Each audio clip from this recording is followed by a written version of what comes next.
Cette fête est réservée aux joueurs d'équipe, dit la présidente du comité d'un air suffisant, en se calant dans son siège. Nous avons décidé que vous ne correspondiez pas tout à fait à cette description.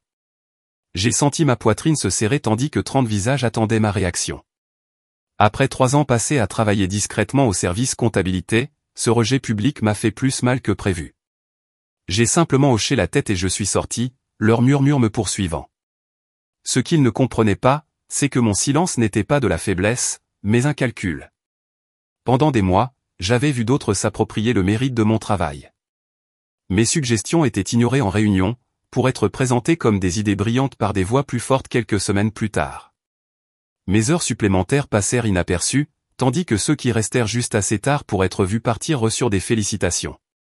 La fête de fin d'année se tenait chaque année dans le lieu le plus prestigieux de la ville, un bâtiment historique restauré à l'architecture époustouflante. Pour y réserver, il fallait généralement des connexions et un acompte à 6 chiffres. Ce que le comité ignorait, c'est que ma tante gérait ce lieu depuis 15 ans. J'y avais passé mes étés d'étudiant, apprenant tous les aspects du métier. La propriétaire m'a traité comme une nièce, m'apprenant l'organisation d'événements, l'hospitalité et la force des relations. Je n'ai passé qu'un seul appel ce soir-là. Avant de vous raconter la suite, je tiens à ce que vous compreniez une chose importante. Il ne s'agit pas d'une énième histoire de vengeance au travail.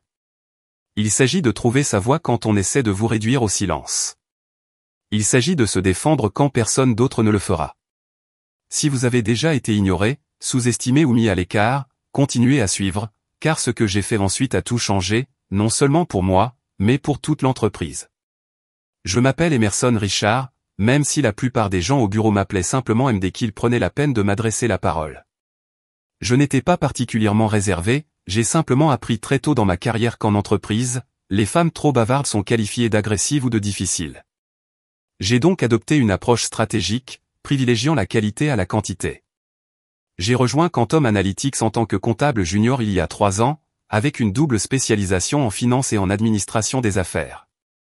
Mon entretien s'était exceptionnellement bien passé, j'avais rencontré la responsable du recrutement, une femme nommée Daria, qui avait apprécié mon esprit d'analyse et mon souci du détail. Nous avons besoin de plus de personnes qui réfléchissent avant de parler, m'avait-elle dit d'un hochement de tête approbateur. Mais 6 mois après mon arrivée, Daria a quitté l'entreprise. Son remplaçant fut Tyson, un homme d'une 40aine d'années aux cheveux lissés en arrière et qui avait l'habitude d'interrompre les femmes au milieu de leurs phrases. Sous sa direction, la culture du service changea rapidement, Tyson privilégiait la visibilité aux résultats. Il félicitait les employés qui parlaient le plus fort en réunion, quelle que soit la teneur de leur contribution. Il instaura même des apéros d'équipe obligatoires où l'avancement professionnel semblait directement proportionnel à la consommation d'alcool et au volume de rire.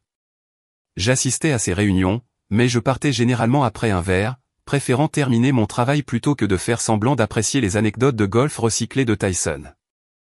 J'aurais peut-être dû anticiper l'exclusion des fêtes de fin d'année. 2 semaines avant l'annonce du comité, j'avais réalisé une analyse financière qui avait permis à l'entreprise d'économiser près de 300 000 $ d'impôts. J'avais travaillé 3 week-ends pour trouver l'écart, revérifier mes chiffres et préparer un rapport complet. Lorsque j'ai présenté mes conclusions à Tyson, il avait à peine levé les yeux de son téléphone. « Bon travail, M », avait-il marmonné. « Je vais examiner ça et je te recontacter. » Le lendemain, j'assistais à la réunion mensuelle du service tandis que Tyson présentait fièrement sa découverte à l'équipe de direction. Il avait même utilisé mes diapositives, ajoutant simplement son nom en pied de page. Les dirigeants étaient impressionnés. Le PDG a personnellement remercié Tyson pour son initiative exceptionnelle. Tyson a accepté les compliments avec une humilité maîtrisée, sans jamais reconnaître ma contribution. Je n'ai rien dit, non pas par peur, mais parce que je rassemblais des preuves. Chaque idée volée, chaque contribution non reconnue, chaque suggestion rejetée, je les ai toutes documentées.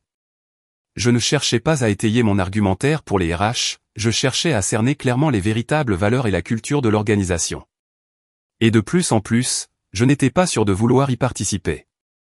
Le comité des fêtes était composé de 7 personnes, sous la direction de Paloma Webster, l'assistante de direction de Tyson. Grande, imposante, Paloma portait son ambition comme un parfum de marque, visible à tous ceux qui l'approchaient.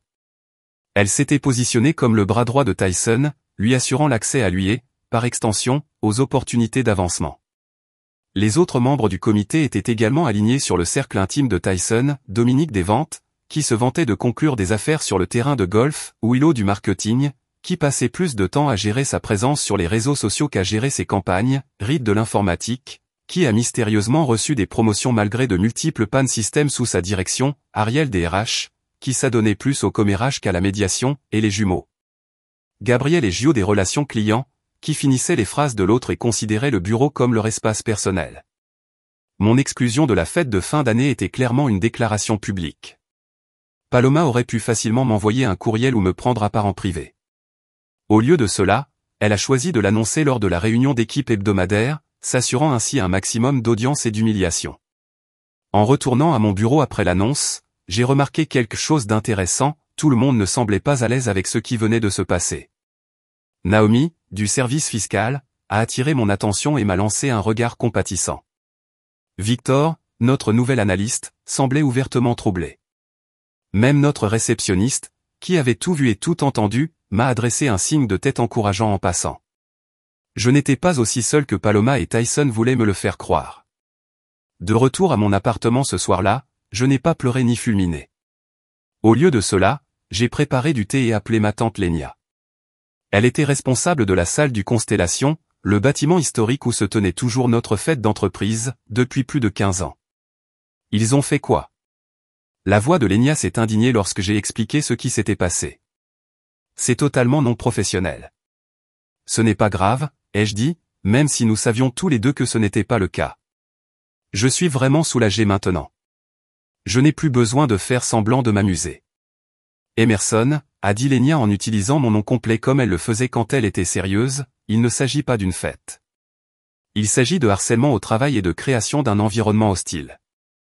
J'ai soupiré. Je sais, mais que puis-je faire?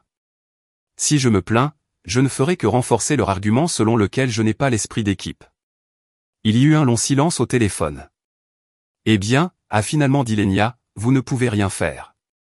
J'ai reconnu ce ton, c'était le même qu'elle avait utilisé pour m'apprendre à négocier avec des clients difficiles pendant mes stages d'été à la Constellation. Ou, a-t-elle suggéré, vous pourriez leur rappeler que le véritable pouvoir ne réside pas dans celui qui parle le plus fort ou qui s'attribue le plus de mérite. Il s'agit de savoir qui on connaît et ce qu'on sait. Je pouvais presque l'entendre sourire au téléphone. Et ma chérie, tu en sais bien plus qu'il ne le pense. L'idée germa. Le paiement final pour le lieu, quand est-il dû pour la fête de fin d'année de Quantum? Je vérifie. J'entendis des clics de clavier. Le paiement final est dû dans exactement 10 jours. Un acompte de 50% a déjà été versé, mais le solde restant est conséquent. Et oui, s'il dépasse la date limite de paiement, le contrat contient une clause nous autorisant à annuler sans remboursement de l'acompte. Est-ce déjà arrivé? Demandai-je. Pas avec un client professionnel, répondit-elle. J'ai pensé à Reed, du service informatique, également trésorier du comité, qui avait délégué ses responsabilités à des stagiaires tout en déjeunant longuement avec Tyson. Je l'avais entendu assurer à Paloma que le paiement était réglé lorsqu'elle l'avait demandé la semaine dernière, mais j'avais aussi remarqué des factures non traitées sur son bureau lorsque j'avais déposé des dossiers. Lénia, dis-je lentement, j'aurais peut-être besoin d'un service. Ne rien faire de mal, juste, ne pas faire d'exception. Je t'écoute, répondit-elle. Le lendemain, au travail, je me suis comporté comme si de rien n'était. J'ai accompli mes tâches avec la même rigueur habituelle. J'ai répondu aux questions. J'ai participé aux discussions lorsque mon avis était expressément sollicité. La seule différence, c'est que j'ai commencé à partir à 17 heures précises, fini les heures supplémentaires non payées, fini les problèmes dont d'autres s'attribuaient le mérite, fini les rattrapages pour les collègues partis plus tôt. J'ai fait exactement ce que ma description de poste exigeait. Ni plus, ni moins. Les membres du comité semblaient presque déçus par mon absence de détresse visible. Paloma est passée plusieurs fois devant mon bureau, espérant visiblement être témoin d'une crise. Tyson a froncé les sourcils lorsque j'ai refusé de prendre en charge un projet urgent du week-end, invoquant des engagements antérieurs. Je pensais que tu étais dévoué à cette équipe, a-t-il dit, faisant clairement allusion à mon exclusion du parti. Je suis déterminé à remplir mes responsabilités contractuelles. Ai-je répondu d'un ton neutre. Et mon contrat prévoit une semaine de travail de 40 heures, avec heures supplémentaires à approuver à l'avance et correctement rémunérées. Son expression s'assombrit. C'est une vision très transactionnelle du travail d'équipe. J'étais peut-être d'accord. Mais les transactions exigent que les deux parties honorent leurs engagements, n'est-ce pas? Il n'avait aucune réponse à cela. Au fil des jours, de légères fissures ont commencé à apparaître dans la préparation du comité. Paloma semblait de plus en plus stressée, s'en prenant à ses collègues pour des détails mineurs. Reed commençait à arriver plus tôt et à repartir plus tard, une pile de papier serré en permanence dans ses mains. On entendait Willow se plaindre de problèmes de communication avec les fournisseurs. J'ai continué à tout documenter, non seulement mon travail et mes contributions, mais aussi la panique grandissante du comité.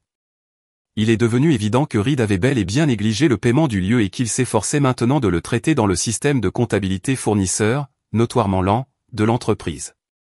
8 jours après mon exclusion, j'ai reçu une visite inattendue à mon bureau. Notre PDG, Francis Hammond, une femme remarquable d'une 50aine d'années, au regard perçant et à l'instinct encore plus aiguisé. Francis s'aventurait rarement à notre étage. « Mademoiselle Richard, dit-elle, avez-vous un instant ?» Elle me conduisit dans une petite salle de conférence et ferma la porte. J'ai examiné l'analyse des obligations fiscales qui nous a permis d'économiser une somme considérable ce trimestre. Un travail très impressionnant. Je gardai un air neutre.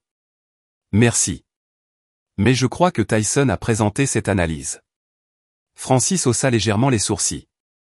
Oui, il l'a présentée, mais je veille à vérifier les propriétés des documents et l'historique des révisions. Votre nom apparaissait assez fréquemment. Elle fit glisser un dossier sur la table. J'ai un projet que j'aimerais que vous gériez personnellement. Il exige discrétion, souci du détail et une relation directe avec moi. Êtes-vous intéressé?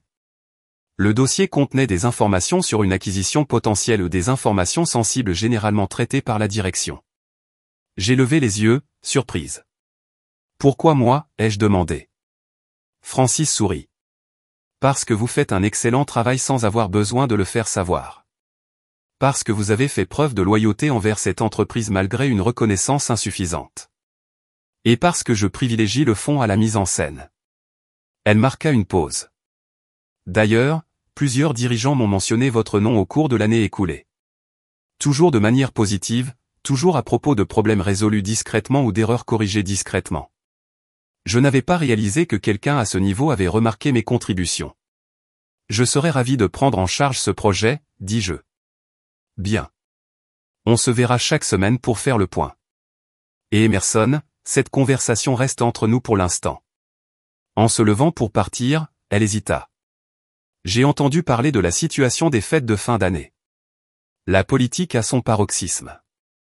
Pour ce que ça vaut, je désapprouve ce genre de tactique. Merci, dis-je, hésitante. Je serai présente à la fête, comme d'habitude, poursuivit-elle. La première demi-heure, puis je m'éclipse généralement. Ce genre d'événement n'est pas vraiment mon truc non plus. Elle me lança un regard entendu avant de partir, me laissant perplexe quant à savoir s'il y avait un message dans ses paroles que je n'avais pas bien saisi. Ce soir-là, Lana m'a appelé. Je voulais juste vous informer que nous n'avons toujours pas reçu le paiement final de Quantum. La date limite est après-demain à 17h. Envoyez-vous habituellement des rappels, ai-je demandé. Nous en avons envoyé un hier. Procédure habituelle. Nous avons reçu une réponse d'un certain Reed indiquant que le paiement était en cours de traitement, mais rien n'est encore arrivé. J'ai souri intérieurement. Reed était connu pour sa procrastination. Il attendrait probablement le dernier moment, supposant que le lieu offrirait une certaine flexibilité compte tenu de la taille du compte. Que se passe-t-il s'il rate la date limite, demandai-je, connaissant déjà la réponse mais attendant confirmation. Conformément au contrat, nous avons le droit d'annuler l'événement et de conserver la compte. Vu la période de l'année, nous pourrions probablement remplir la salle avec un autre événement, nous avons une liste d'attente. Lana marqua une pause. Pourquoi pensez-vous qu'ils rateront l'événement? Disons que je ne serais pas surprise. Et Lana, s'ils ratent la date limite, oui. Ne faites aucune exception. Même s'ils ont 1 heure de retard. Même s'ils supplient. Le lendemain, l'anxiété du comité était palpable. Reed semblait ne pas avoir dormi, son apparence habituellement impeccable était débraillée. Paloma l'avait sifflé dans la salle de pause. Si tu rates ça, Tyson te détruira. J'ai conservé ma routine, me concentrant sur mon travail habituel et le projet spécial pour Francis. À plusieurs reprises, j'ai remarqué que Reed me lançait des regards, comme s'il se demandait si j'étais au courant de sa situation. Mon expression était placide, ne trahissant rien. À la fin de la journée, le paiement n'avait toujours pas été traité. Je le savais car j'avais noué de bonnes relations avec Ivy, du service des comptes fournisseurs, qui m'a confirmé que Reed n'avait soumis la demande que le matin même, alors qu'il avait affirmé pendant des jours qu'elle était en cours de traitement. Avec les délais d'approbation et les retards bancaires, il est impossible que le paiement soit effectué d'ici demain à 17 h, m'a expliqué Ivy autour d'un café. J'ai essayé de le prévenir, mais il a insisté sur le fait que tout irait bien. Le jour de la date limite arriva. Les membres du comité étaient pris d'une panique à peine maîtrisée. Reed avait apparemment avoué la situation à Paloma, qui en avait informé Tyson. Des réunions d'urgence furent convoquées. Des voix s'élevèrent à huis clos. Je poursuivis mon travail, répondant aux questions avec une courtoisie professionnelle, mais sans rien proposer. À 16h30, j'ai rassemblé mes affaires et me suis préparé à partir. « Tu pars déjà ?» a demandé Willow avec une nonchalance forcée en passant devant mon bureau. « Tu as de gros projets ce soir ?» Comme d'habitude, ai-je répondu avec un sourire agréable. En me dirigeant vers l'ascenseur, j'ai entendu des pas précipités derrière moi. C'était Reed, la cravate de travers et le front perlant de sueur. « Attends » a-t-il appelé. « J'ai une question à te poser. » Je me suis retourné, un sourcil levé, interrogateur. « Tu as des relations à la Constellation, n'est-ce pas ? Je me souviens vaguement que tu en aies parlé une fois. Tu aurais dû travailler là-bas à la fac. » Je gardai un air neutre. J'y ai fait quelques jobs d'été. Oui. L'espoir s'illumina sur son visage. Tu connais quelqu'un qui pourrait nous aider? On a un petit souci avec le traitement des paiements, juste un retard technique, mais ils sont très stricts sur leurs délais. Je fis mine de réfléchir à ma demande. De quel genre d'aide as-tu besoin? Juste une petite prolongation du délai de paiement. Jusqu'à lundi, peut-être? L'argent arrive, c'est sûr. Il est juste bloqué dans le système, son regard était suppliant. J'ai regardé ma montre. Il est 16h35. C'est quand la date limite? 17 h aujourd'hui, a-t-il admis d'une voix chuchotée. C'est dommage, ai-je dit. La Constellation est connue pour sa rigueur contractuelle. C'est en partie pour cela qu'elle a autant de succès. Elle respecte ses propres règles et attend de ses clients qu'ils en fassent autant. S'il vous plaît, il doit bien y avoir quelqu'un que vous pourriez appeler. La fête a lieu demain soir. Des centaines de personnes sont attendues. Tyson a invité des clients importants. Ce serait un désastre si on perdait la salle. Je me suis permis un petit sourire triste. Ça a l'air sérieux. Malheureusement, je n'ai pas d'influence particulière là-bas. Et même si j'en avais, je ne suis pas vraiment un joueur d'équipe, n'est-ce pas? Son visage perdit ses couleurs tandis que ses propres paroles se reflétaient dans son esprit. Je pris l'ascenseur. Bonne chance pour ton problème de paiement, Reed. J'espère que ça va s'arranger. En fermant les portes, j'aperçus son expression dévastée. L'espace d'un instant, je ressentis une pointe de culpabilité. Puis je me souvins des innombrables fois où lui et les autres s'étaient attribué le mérite de mon travail, m'avaient exclu d'opportunités ou avaient simplement agi comme si j'étais invisible. La culpabilité s'évapora. Je me suis dirigé directement vers le Constellation, où Lana m'attendait dans son bureau. Le paiement n'est pas arrivé, a-t-elle confirmé. Et il est 16h58. Vais-je annuler l'événement, ai-je demandé. Conformément à notre contrat, oui. Nous avons un autre client prêt à payer un supplément pour une réservation de dernière minute. Elle m'a lancé un regard interrogateur. Tu es sûr de toi, Emerson? Ça va faire du grabuge dans ton entreprise. J'ai repensé aux paroles de Francis Hammond de la politique à son paroxysme. J'ai repensé à 3 ans de travail non reconnu, d'idées volées et d'exclusion délibérée. J'ai repensé à l'air suffisant de Tyson et à la cruauté ostensible de Paloma. J'en suis sûr, ai-je dit fermement. À 17 h précises, Lenya a décroché le téléphone et a appelé Quantum Analytics. Je n'ai pas entendu la conversation, mais j'imaginais la panique grandissante de Paloma ou de Reed tandis que Lenya expliquait calmement que le lieu annulait l'événement pour rupture de contrat. Après avoir raccroché, elle s'est tournée vers moi. C'est fait. Ils ont supplié pour un délai supplémentaire, proposer des pénalités de retard, et même menacer de poursuites judiciaires, a-t-elle ajouté, mais notre contrat est indéfectible. Merci, ai-je simplement dit. Et maintenant, a-t-elle demandé. J'ai souri. J'aimerais réserver le Constellation pour demain soir, un événement privé. Lénia a écarquillé les yeux. Vous organisez votre propre fête en même temps? C'est une justice poétique. J'ai suggéré, j'allais dire cher, mais oui, ça aussi. Elle a semblé inquiète. Emerson, même avec ma réduction d'employés, cette salle coûte? Je sais exactement combien ça coûte, les jeux interrompus gentiment. Et je ne paie pas tout seul. J'ai sorti mon téléphone et composé un numéro. Francis Amonde à l'appareil, a-t-elle répondu sèchement. Mademoiselle Amonde, c'est Emerson Richard. Je crois que vous cherchez une salle pour demain soir. Si vous avez apprécié cette histoire jusqu'ici, cliquez sur « J'aime » et abonnez-vous à notre chaîne. Activez les notifications pour ne jamais manquer le moment où la compétence discrète obtient enfin ce qu'elle mérite. Croyez-moi, la suite changera à jamais votre vision de la justice au travail. Francis m'a écouté attentivement pendant que je lui expliquais la situation. Je n'ai ni jubilé ni exagéré. J'ai simplement présenté les faits. Le lieu avait annulé la fête de fin d'année de Quantum en raison d'un retard de paiement, et j'avais la possibilité de la réserver à la place. Si je comprends bien, dit Francis lentement. Vous suggérez que nous, c'est-à-dire l'entreprise, organisions un événement dans le même lieu, le soir même où devait se dérouler notre fête de fin d'année? Pas exactement, ai-je précisé. Je propose d'organiser un événement pour rendre hommage aux employés dont les contributions passent souvent inaperçues. Ceux qui font un excellent travail sans chercher à attirer l'attention, ceux qui résolvent les problèmes avant qu'ils ne dégénèrent en crise. Il y eut un silence au bout du fil. J'entendais presque Francis réfléchir. C'est une proposition intéressante. Elle finit par dire, qui serait sur cette liste d'invités? J'ai quelques idées, ai-je répondu, mais j'apprécierais également votre contribution. Venez à mon bureau demain matin à la 1re heure, m'a-t-elle ordonné. Nous avons beaucoup de choses à discuter et peu de temps. Le lendemain matin, je suis arrivé au bureau de Francis à 7h30, 1 heure avant le début officiel de la journée de travail.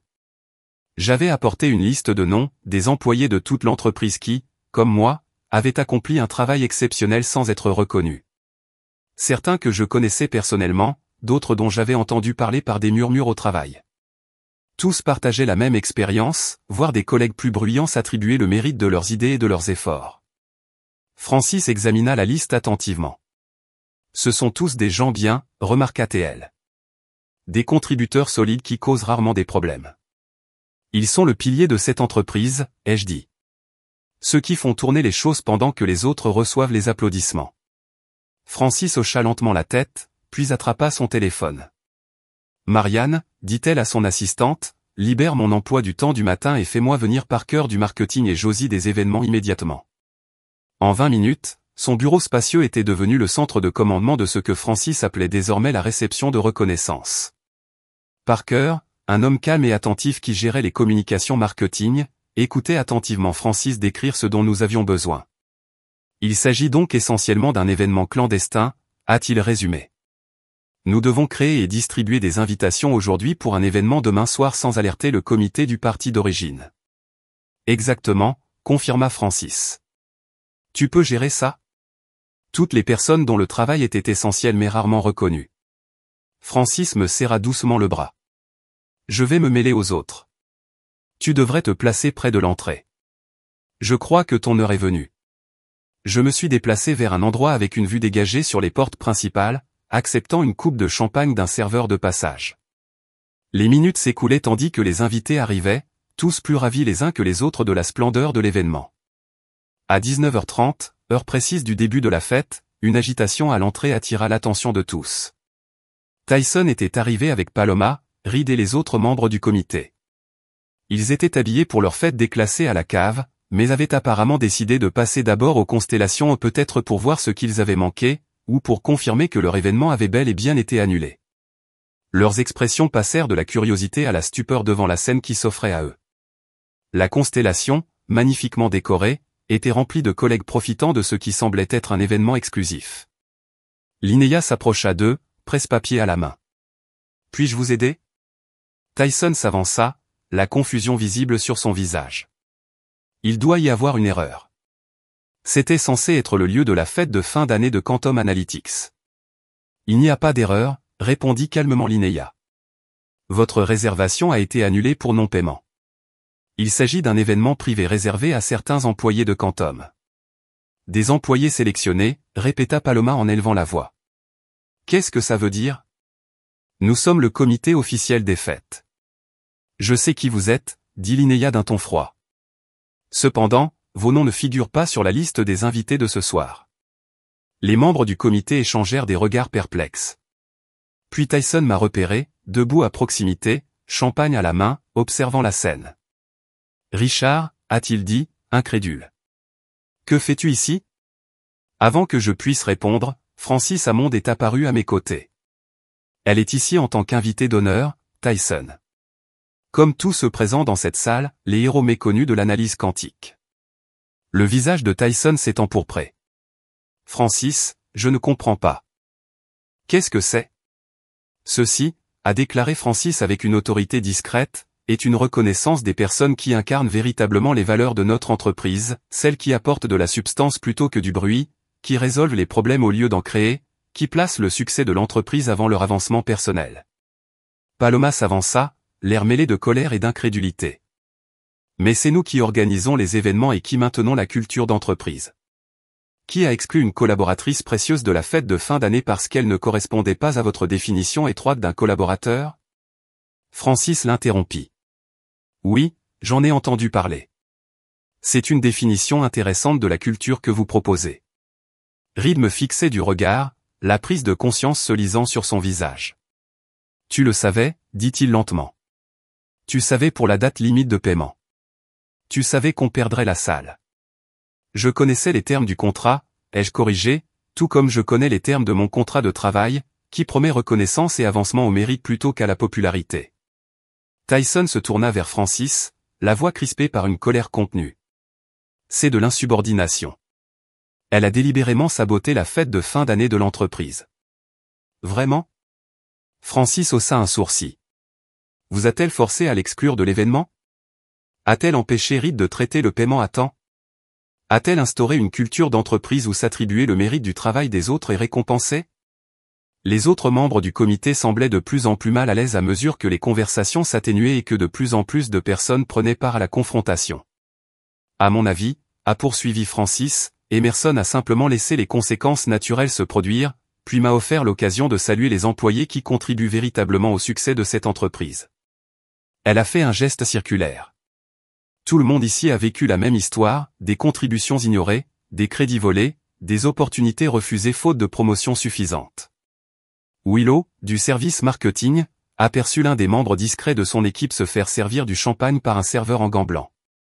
Parker, dit-elle, incrédule, tu as été invité à ça. Parker leva son verre pour un toast moqueur. Surprise. Gabriel et Gio, les jumeaux du service des relations clients, scrutaient la pièce avec une consternation croissante, reconnaissant de nombreux visages de service qu'ils qualifiaient avec dédain de support d'arrière-plan. Lana s'avança à nouveau. Je dois vous demander de partir immédiatement. Comme je l'ai dit, c'est un événement privé et vous n'êtes pas sur la liste des invités. C'est ridicule, balbutia Paloma. Nous sommes des cadres et des chefs de service. On ne peut pas nous exclure d'un événement d'entreprise. En fait, dit Francis d'un ton aimable, ce n'est pas officiellement un événement d'entreprise. C'est une réception privée que j'organise en l'honneur de certains employés. J'utilise simplement les fonds de l'entreprise, dans le cadre de mon budget discrétionnaire, pour développer les relations avec les dirigeants, en toute transparence. Vous pouvez consulter les politiques financières si vous le souhaitez. Le visage de Tyson était passé du rouge au blanc. Francis, on devrait en discuter en privé. Il y a clairement des problèmes au sein du service qui doivent être réglés. En effet, acquiesça Francis. Et nous en discuterons lundi matin dans mon bureau en présence des RH. Pour l'instant, je vous suggère de vous rendre à votre autre lieu de réunion. Je comprends. La cave a un charme rustique. Pendant un instant, Tyson sembla vouloir argumenter davantage, puis ses épaules s'affaissèrent légèrement en réalisant que sa position était intenable. Allez, allez, murmura-t-il aux membres du comité. Allons-y. Alors qu'ils se préparaient à partir, Francis les interpella. « Oh, et Tyson, j'aimerais un compte-rendu complet des contributions d'Emerson présentées comme les tiennes au cours de l'année écoulée. Je le comparerai aux documents qu'elle a déjà fournis. » Le comité sortit, l'air mêlé d'humiliation et de ressentiment latent. Lorsque la porte se referma derrière eux, une salve d'applaudissements spontanés éclata parmi les invités. Francis leva son verre. À tous les vrais collaborateurs de Quantum Analytics, ceux qui privilégient les résultats à la reconnaissance et la collaboration au mérite. Tandis que les verres trinquaient dans la salle, Lana apparut à mes côtés. « La vengeance est un plat qui se déguste mieux dans un restaurant 5 étoiles, murmura-t-elle. J'ai souri en admirant la scène, des collègues qui étaient jusqu'alors invisibles pour la direction étaient maintenant célébrés, des liens se formaient entre les départements, Francis se déplaçait dans la foule et apprenait des noms qu'elle aurait dû connaître il y a des années. Il ne s'agit pas seulement de vengeance, ai-je répondu. Il s'agit de rééquilibrer la balance, de dresser un tableau plus précis de la contribution de chacun. La soirée s'est transformée en l'un des événements les plus agréables auxquels j'ai jamais assisté, sans les postures et les intrigues politiques qui dominent habituellement les réunions d'entreprise. Les gens se sont détendus et des conversations sincères ont fleuri. J'ai rencontré des collègues d'autres services qui partageaient des expériences similaires aux miennes, et nous avons échangé nos coordonnées et promis de collaborer. Vers la fin de la soirée, Francis trinqua pour attirer l'attention. Le silence se fit lorsqu'elle prit place au centre de la scène. « Avant de conclure cette merveilleuse soirée, j'ai une annonce à vous annoncer, dit-elle. Quantum Analytics crée un nouveau poste de directrice du développement organisationnel et de la reconnaissance. Ce poste sera axé sur l'identification des talents au sein de l'entreprise, la reconnaissance des contributions et la construction d'une culture privilégiant le contenu à la mise en scène. » Elle marqua une pause, son regard se posant sur moi dans la foule. Emerson Richard a accepté ce poste, sous ma responsabilité directe. Sa première mission sera de revoir les structures de nos services et nos pratiques de reconnaissance, avec pleine autorité pour recommander des changements. La salle a de nouveau applaudi, plus fort cette fois. Alors que les gens se tournaient pour me féliciter, j'ai croisé le regard de Lana. Elle m'a adressé un léger signe de pouce levé.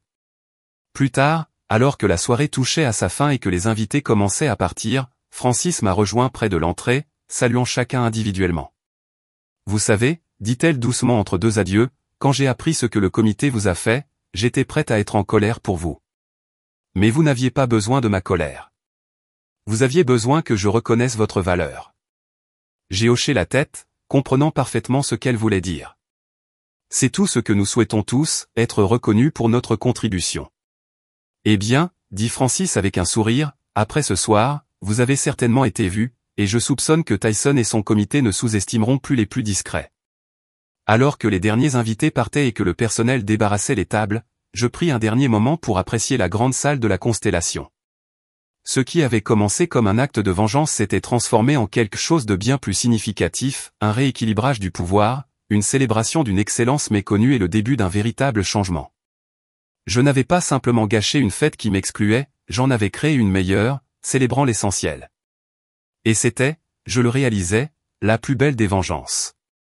Si cette histoire vous a interpellé, prenez un moment pour partager votre expérience dans les commentaires. Avez-vous déjà été sous-estimé ou ignoré comme Emerson? Ou peut-être avez-vous vu des contributeurs discrets être ignorés tandis que les autopromoteurs bruyants s'attribuaient tout le mérite? Cliquez sur « J'aime » si vous croyez au pouvoir de la compétence discrète, et abonnez-vous à notre chaîne pour découvrir d'autres témoignages de personnes qui ont trouvé leur voie et leur valeur de manière inattendue. N'oubliez pas, parfois, la déclaration la plus puissante n'est pas criée.